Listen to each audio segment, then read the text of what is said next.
दिवाली 5 दिनों का त्यौहार होता है जिसमें एक दिन गोवर्धन पूजा की परंपरा है। गोवर्धन पूजा कार्तिक मास में शुक्ल पक्ष की प्रतिपदा तिथि को मनाया जाता है। इस पूजा को अन्नकूट पूजा भी कहा जाता है क्योंकि इस दिन भगवान श्री कृष्ण को अन्नकूट का भोग भी लगाया जाता है।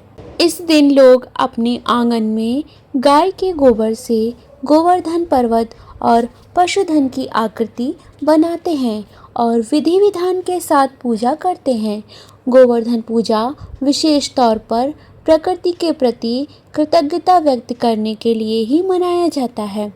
हर एक त्योहार के पीछे कोई ना कोई कथा अवश्य होती है। इस पूजा के पीछे की भी एक कथा है जो कि द्वापर युग से जुड़ी हुई है। गोवर्धन पर्वत की कहानी। गोवर्धन पूजा के पीछे की प्राचीन कथा इस प्रकार है। एक बार जब भगवान इंद्रदेव को अपने आप पर बहुत अहंकार हो जाता है, तब उनके अहंकार को तोड़ने के लिए भगवान श्री कृष्ण एक लीला रचते हैं। भगवान श्री कृष्ण देखते हैं कि एक दिन ब्रजवासी प्रातःकाल उठकर पूजन की सामग्री को एकत्रित करने में व्यस्त होते हैं। वे तरह तरह के पकवान बना रहे होते हैं, पूजा का मंडप सजा रहे होते हैं। भगवान श्री कृष्ण को समझ नहीं आया कि ब्रजवासी यह सब क्यों कर रहे हैं।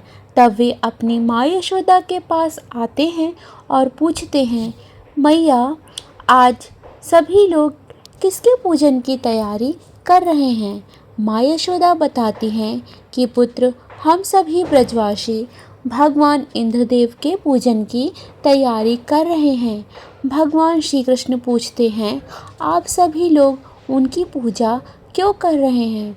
यशोदा माँ कहती हैं कि भगवान इंद्रदेव वर्षा के देवता हैं, उन्हीं के कारण बारिश होती है और अन्न की पैदावारी होती है।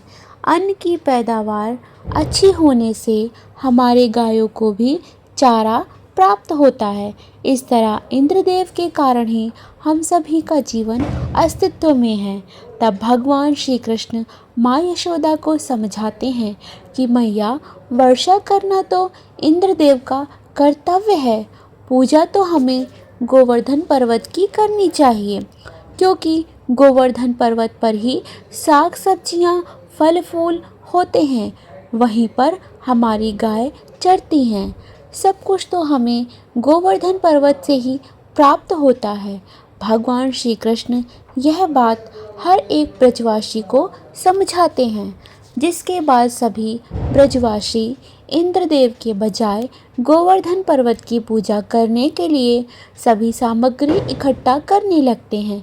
यह सब देखकर इंद्रदेव को अपना अपमान महसूस होने लगता है। उन्हें लगता है कि भगवान श्री कृष्ण ने उनका अपमान किया है और ब्रजवासियों ने भी उनका अपमान किया है, जिसके कारण वह क्रोधित हो जाते हैं। क्रोधवश इंद्रदेव बादलों को ब्रज में मूसलाधार बारिश करने का आदेश देते हैं। इंद्रदेव बादलों को आदेश देते हैं कि गोकुल नगरी में तब तक बरसते रहना जब तक पूरी गोकुल नगरी डूब ना जाए। इंद्रदेव के आदेश पर पूरा गोकुल काले बादलों से ढक जाता है और भयंकर वर्षा होने लगती है। गोकुल नगरी में आज तक कभी भी ऐसी बारिश नहीं पड़ी थी। चारों ओर पानी ही पानी नज़र आने लगता है, सब कुछ पानी में डूबने लगता है।